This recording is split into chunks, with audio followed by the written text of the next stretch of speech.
So what we're going to discuss today is the building blocks of health.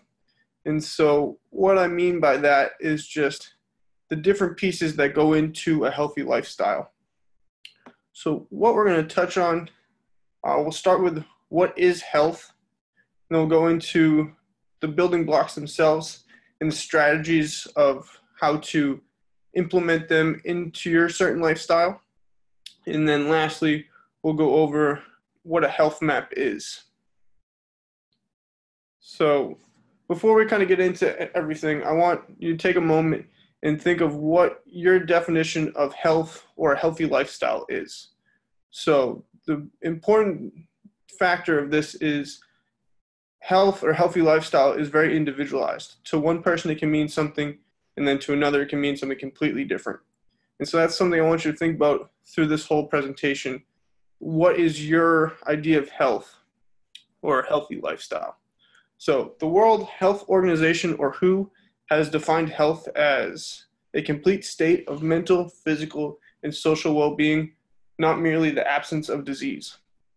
A lot of us think health as possibly just what our blood panel is shown from the doctor, or just how physically active we are. What we need to focus on is making sure we're balancing the scales of mental, physical, and social well-being. So we're going to discuss some different ways to do that today. So the building blocks that we're going to discuss, they're pretty broad. Some people have more, some people have less. But what I consider some of the main building blocks are lifestyle, exercise, attitude, and nutrition. And so we'll go into each of these blocks and go over some strategies of how to implement a healthy lifestyle within these blocks. So the first one is lifestyle. There's many more factors than just these three components, but these are some of the big components I feel is important to touch on. So the first one being developing healthy hobbies. Some examples of healthy hobbies can be dancing, cooking, hiking, walking, anything that you enjoy. So it's very individualized. You want to find something that you enjoy doing to take place of unhealthy hobbies. And so especially in this time, during a pandemic, a lot of things are virtual. So we have the time to try out different hobbies that we might not have had time to do before. So I think that's important to take advantage of these virtual opportunities that we can learn to develop new tasks and different things like that. The next one is life balance. So as I said in the beginning, we want to be able to balance everything so we are hitting all aspects of what health or healthy lifestyle is. So some important things with life balance is taking the time to be present. Although times are pretty challenging right now, it's not ideal, but it has allowed us to be more present in our lives, especially with friends and family. We have to be more diligent, taking the time to make those connections that we possibly weren't giving ourselves time to do. So that's something, as things go back to normal, we should continue to do, making sure we're being present in that moment with ourselves, family, and friends. Another important thing is trying to create routine. Setting up a routine can actually help with time management and balancing work, play, and physical activity. And that kind of goes back on to the healthy hobbies. You can use that routine to make sure you're putting in structured time for these hobbies that you enjoy. And then both these things tie into stress management. Without balance or without healthy hobbies, you don't really have a release to this stress in a healthy way. If you don't have this release, a lot of people tend to go to unhealthy ways. Some of it is eating out of stress, out of boredom. Some of it is being dependent on drugs and alcohol. So it's important to establish a life balance and healthy hobbies. And then going into more stress management, I want to touch on the importance of proper sleep and rest. it is very important to get at least 8 hours of sleep.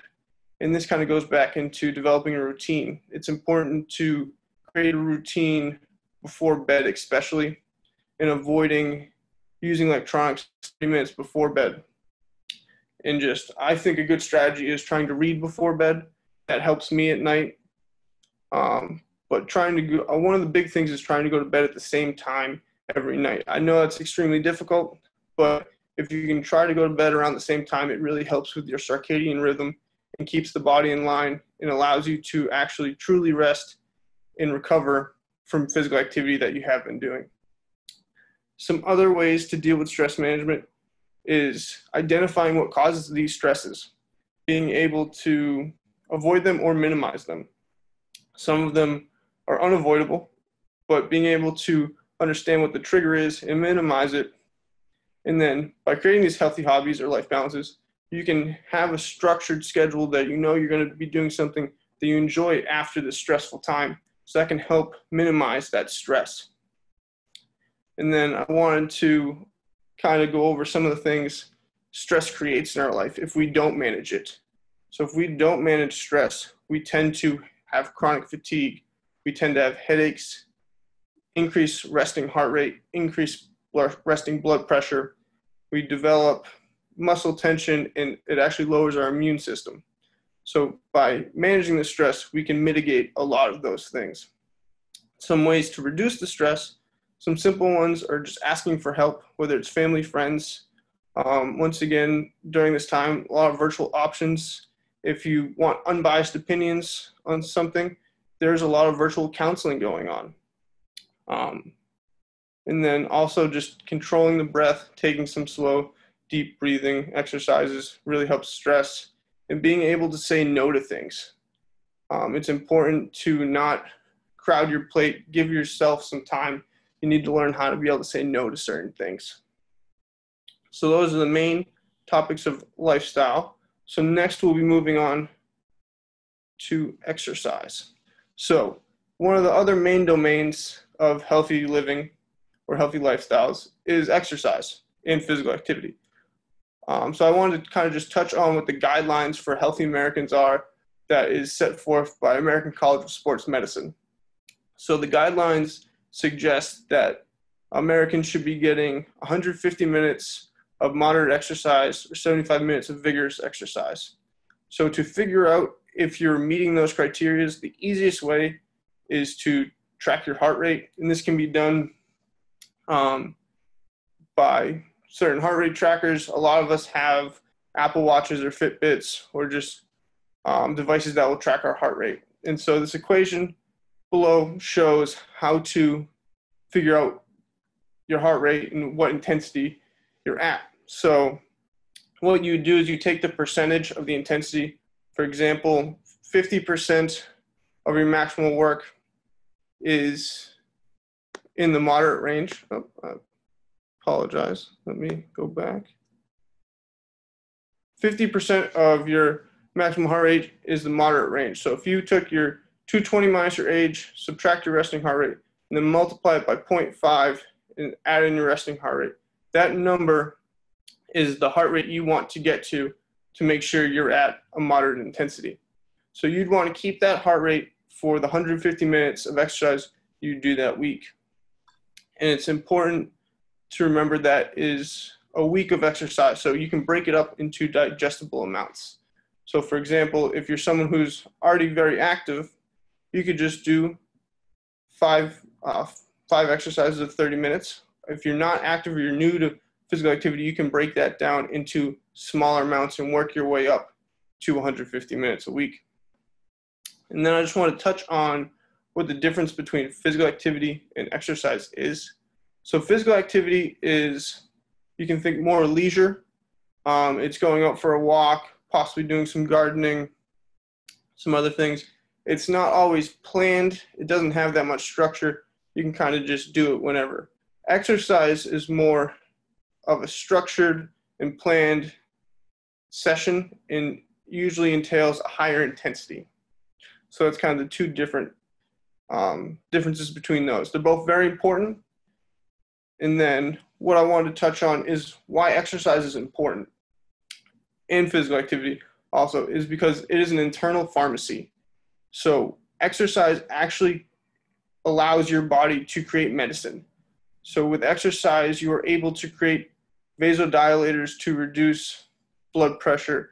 You can create beta blockers to reduce your heart rate. It actually decreases triglyceride levels, and it decreases blood sugar. I'll give you an example of how it creates vasodilators. I won't go into all the details, but at rest, your blood is considered turbulent. So if you think of a fan rotating, that's how it goes through the body. Once you start exercising, the vessels actually contract and the blood becomes laminar, meaning just it's moving straight now. And when it becomes laminar, it's moving a lot faster. Due to that speed, it releases something called nitric oxide. And so when you're done exercising, that nitric oxide is a very potent vasodilator. So once you're done exercising, it actually makes the vessel widen even more than it was at rest. And this decreases your blood pressure. This is the same effect that blood pressure medication has on the body. And so you can do that without taking a pill. You can just do it with exercise. Next, what we're going to discuss is attitude. So this is a key factor in living a healthy lifestyle. Without the proper attitude, it is hard to be successful in adapting to these changes that you're trying to set forth. So one of the first things that happens with attitude is goal setting. It is extremely important to make sure that you are setting goals to your specific, what you're trying to specifically achieve. And what we use here and many other places use too, it's called SMART goals. So SMART is an acronym. It stands for specific, measurable, achievable, realistic, and timely. So it's broken up into two different things. It's broken up into short-term and long-term goals. All the programs I've worked with, they're usually about 6 months in duration. So in my mind, I've always broken up short-term goal about 3 months, long-term goal about 6 months. But you can adjust that to any timeline. And so even with the short-term goal, I like to tell people to try to create daily and weekly goals to build up to that short-term goal. So, you want to make it very digestible, especially those weekly goals. So, for example, if you are just starting out being physically active, you have not been very physically active in the past, your short-term goal at 3 months is to walk 2 miles. One way you can build to that is have a weekly goal of walking 2 to 3 times, 10 minutes apiece for that first week. And just building on that. The next week, make it 15 minutes. After that, 20, and so forth. So it's digestible, and that larger goal doesn't seem so daunting. Another piece is having a positive self-image. Having a healthy lifestyle does not mean you are trying to be someone else. It's very individualized. So the big thing is realizing it's not a competition. Everyone is running their own race, and everyone is at different points in this race. So it's not helpful to compare yourself to someone because most likely they're trying to achieve something completely different than you are. So just run your own race, and you'll get to where you need to be at the time that it takes you. Another thing is setting yourself up for success. It's very important to remain positive. So you want to really avoid harmful statements. An example of this is exercise is boring. An example of a helpful thing is I haven't found a certain exercise that I enjoy. I'm going to keep trying different exercise classes till I find an exercise class that I truly enjoy that can keep me physically active. So trying to switch things up, especially another way to think of it is with food too. So a harmful statement is, I can't eat ice cream anymore. A more helpful way to put it is, I can't eat ice cream as much, but when I do eat ice cream, I will actually measure it. So trying to stick to portion control.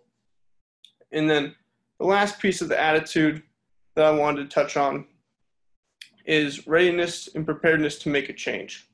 So with this, what we're looking at is it's a tool that we use as clinicians to survey individuals to see where they are and if they're ready to make a change or if they need help to set these different pieces into place. Some people can do it on their own, others need help. It's the same thing. Everyone is at a different place in their own race.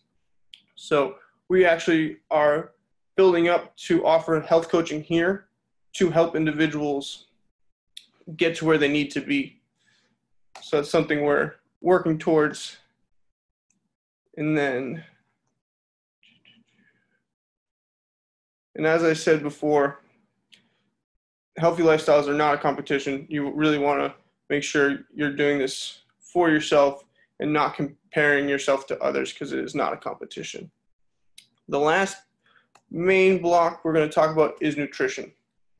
Something I want to state before I kind of go into all this, I'm not a nutritionist by trade. We do have one on staff here. So at the end, if there is questions on nutrition, I'll do my best to answer them, but more than likely I will put you in touch with our nutritionist. So what I want to start with here is macronutrients. So we want to make sure that we are getting our macronutrients with each meal. So those main macronutrients are proteins, fats, and carbs. We want to focus on making sure that we're getting those proper ratios in and making sure they're quality. There's a lot of proteins, fats, and carbs out there, but not are the best quality. So you want to make sure that you're getting that. The next piece that I think is very important is hydration.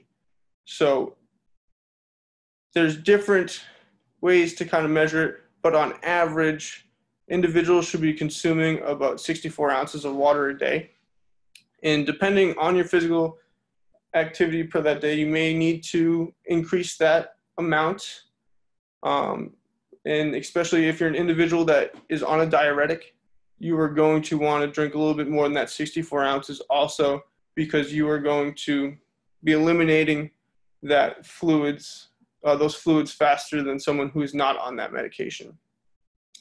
And then you also want to make sure the water you're drinking is quality water and it's safe. So there's different ways to do that. There's a lot of different purifying filters out there now. If you don't feel comfortable with those, there's always bottled water that's always safe. And then little caveat off of hydration, you want to make sure you're getting the proper electrolytes. There's different supplements out there that are just electrolyte tablets. They either have 0 grams of sugar or about 1 gram of sugar. So especially for individuals that are having difficulty with blood sugar or are diabetic, there's ways to get that proper electrolytes without worrying about messing up the blood sugar. And then the next thing is mindful eating. So first thing I want you to think about is, why are you eating? Are you eating because you're actually hungry, or are you eating because you're bored? That's a big thing. And it's a very normal thing. A lot of people do it. I have found myself standing in front of my refrigerator just staring into it because I had nothing to do. So that's something we want to avoid doing. We want to just really focus on eating when we're hungry, try to avoid that snacking. And that kind of goes back to creating healthy hobbies. So especially around the house, if you can kind of stay busy, you're not going to be just eating because you have nothing to do. The next thing is, how and where are you eating?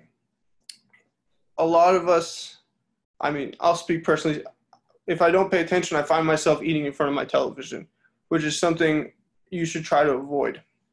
Because when you're sitting in front of your television, you're not paying attention to what's on your plate, you're paying attention to what's on the television. One thing that really helps with digestion is eating slowly and mindfully and actually focus on what you're eating. So it's very important to try to eat most of your meals at a table, away from TV, where you can slowly eat and take your time, because it really helps with digestion. And then another piece is meal prep and planning. So this is a good skill to adapt, mainly for individuals who have extremely busy schedules. I know right now our schedule is a little different, but for individuals that are extremely busy and running out the door a little late, and they don't even think about lunch until they get hungry, and then they're getting the easiest thing they can get, which is it could be healthy, but most times it's usually not the healthiest meal. So it's something I've adapted is every Sunday I will make all my lunches for that week. And you're able to create those lunches, and you can take the time to make sure you're getting those macronutrients. You're getting the proper vegetables and fruit that you need. And it can also help save money. And another piece is just meal planning. So, for example, planning your dinners with your family.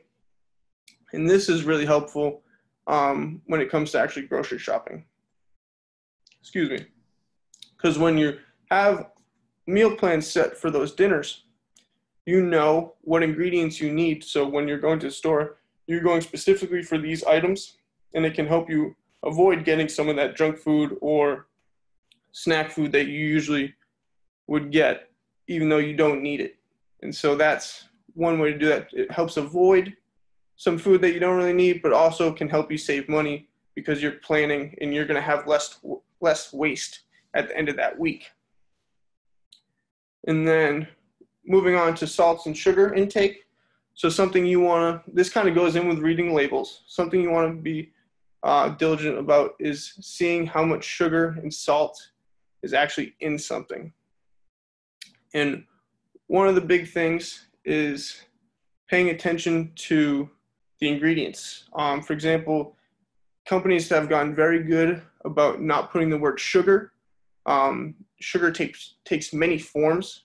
So usually it ends in "-ose". So if you see anything like fructose, glucose, anything like that, that is a sugar. And then also pay attention to products that say fat-free. It may have a less fat content, but usually they're adding sugar and salt into that product to increase the flavor a little bit. So that's something to pay attention to also. And this is a little difficult now with everything going on, but when you can, try to avoid buying canned and processed food because those are able to preserve longer because they have higher salt content. So the best thing to do is get fresh products when you can. And then going into reading labels, it's important to check the labels. One, to make sure you're getting the proper macronutrients that you need. Checking the salt and sugar again.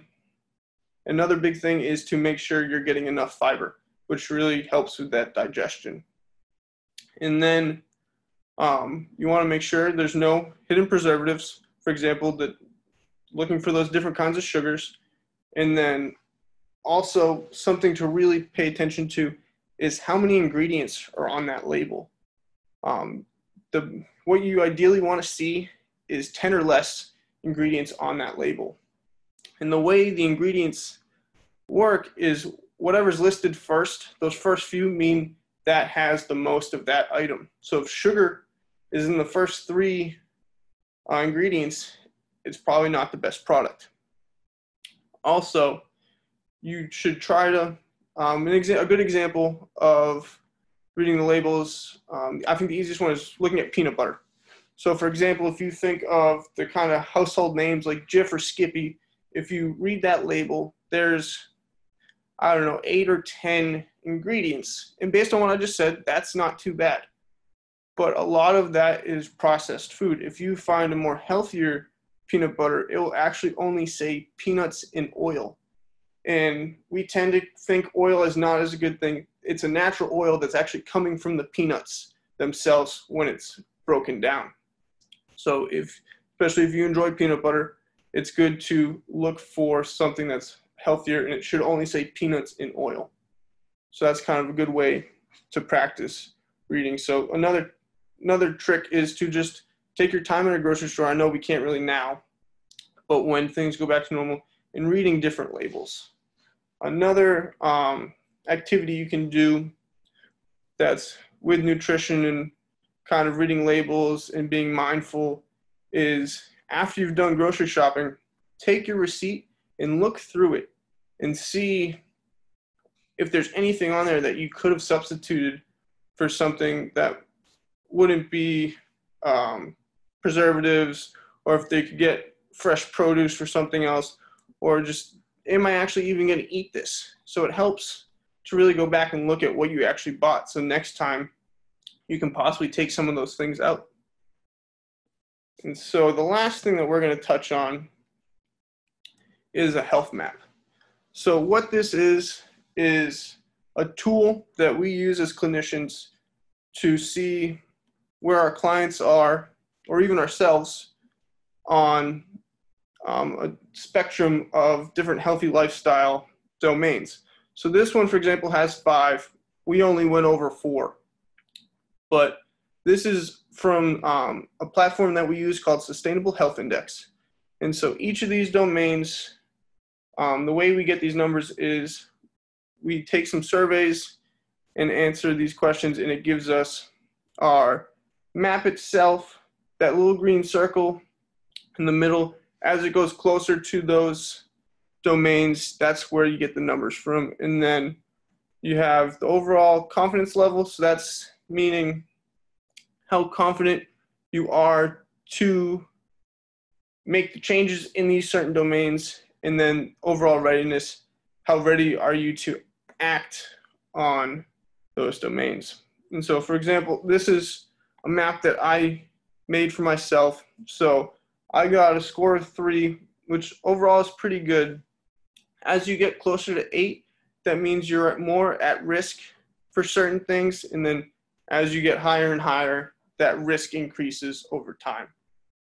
So this is something we use with health coaching, something we use in FitRx Foundations to test, to see where our clients are. And we use it as a tool to make sure we are doing things correctly. So we have them retake these surveys at 6 months so we can see if anything has changed. If it has, where has it changed?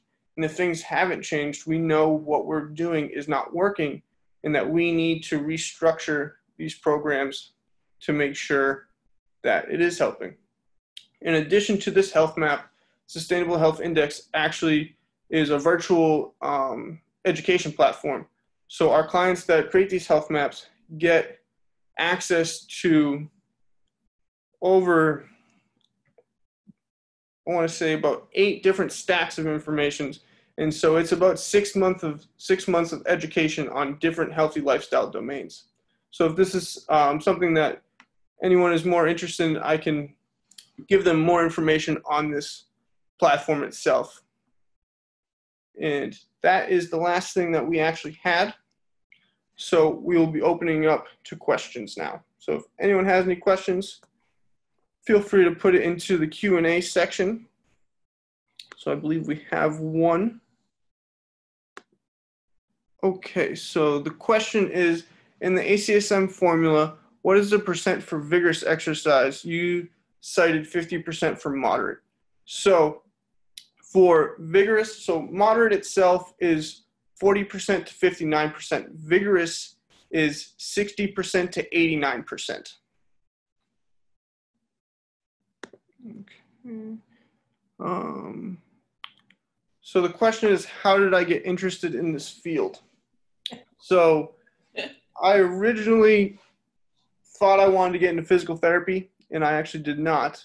So by trade, I am a clinical exercise physiologist. So I started my undergraduate studies thinking I wanted to work with athletes, and then I actually went to graduate school for clinical exercise physiology, and my background is in cardiopulmonary rehab. So I got really interested in the field towards the end of my undergraduate studies because I saw the importance of working with more at-risk individuals and more kind of overall public health situations, because I felt those individuals did not have the access to the education that a lot of people needed to live healthy lifestyles. So I thought it was more important to help people live better lives, because what we're seeing now is people live longer, but just because you live longer doesn't mean you live better. And so my goal is to try to help people live the best life they can for as long as they can. And I'm going to listen to this presentation. If you have any more questions, I can be contacted by my email that was on that presentation, and I can send this presentation to anyone who is interested in having it. So thank you again for coming. We'll be having another Lunch and Learn next week.